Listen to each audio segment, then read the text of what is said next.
Big boss Malayalam season 4ന്റെ ഈ ആഴ്ചത്തെ എവിഷനിൽ അപർണ പുറത്തായിരിക്കുകയാണ്. അത്ഭുതമൊന്നും തോന്നാൻ ഒന്നുമില്ല. പ്രേക്ഷകരെല്ലാം ഉറപ്പിച്ച കാര്യം തന്നെയാണ്. ഓഷ്യാനിക് മീഡിയയുടെ അൺഒഫീഷ്യൽ വോട്ടിംഗ് നോക്കിയാലും അപർണയ്ക്ക് തന്നെയാണ് ഏറ്റവും വോട്ട് കുറവ്. അപർണ എന്ന കണ്ടസ്റ്റന്റ് ബിഗ് ബോസ് ഹൗസിൽ വന്നിട്ട് 50 ദിവസങ്ങൾ കഴിഞ്ഞു.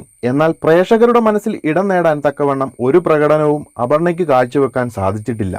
ബിഗ് ബോസ് ഹൗസിൽ അധികം ആരെയും വെറുപ്പിക്കാതെ പോന്നിരുന്ന ഒരു കണ്ടസ്റ്റന്റ് കൂടിയാണ് അപർണ. അല്പമൊന്ന് ശ്രദ്ധിച്ചിരുന്നേൽ നല്ലൊരു സപ്പോർട്ട് പുറത്തുണ്ടാക്കിയെടുക്കാൻ കഴിയാവുന്ന ഒരു കണ്ടസ്റ്റന്റ് ആയിരുന്നു അപർണ.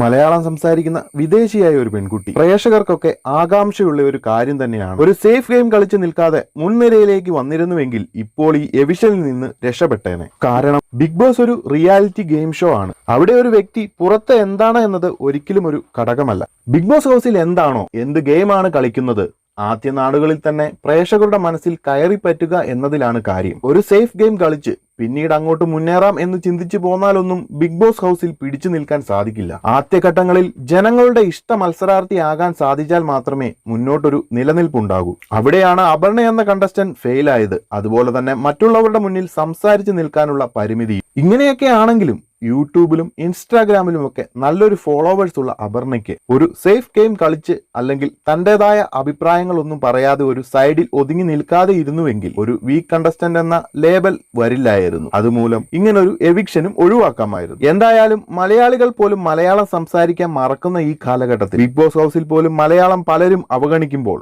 മലയാളം പറയാനും അതുപോലെ മലയാള സംസ്കാരം കാത്തു സൂക്ഷിക്കുന്ന അപർണയ്ക്ക് എല്ലാ ആശംസകൾ നേർന്നുകൊണ്ട് ബിഗ് ബോസ് മലയാളം സീസൺ 4ൽ നിന്നും അപർണ ഏവിട്ടായിരിക്കുകയാണ്.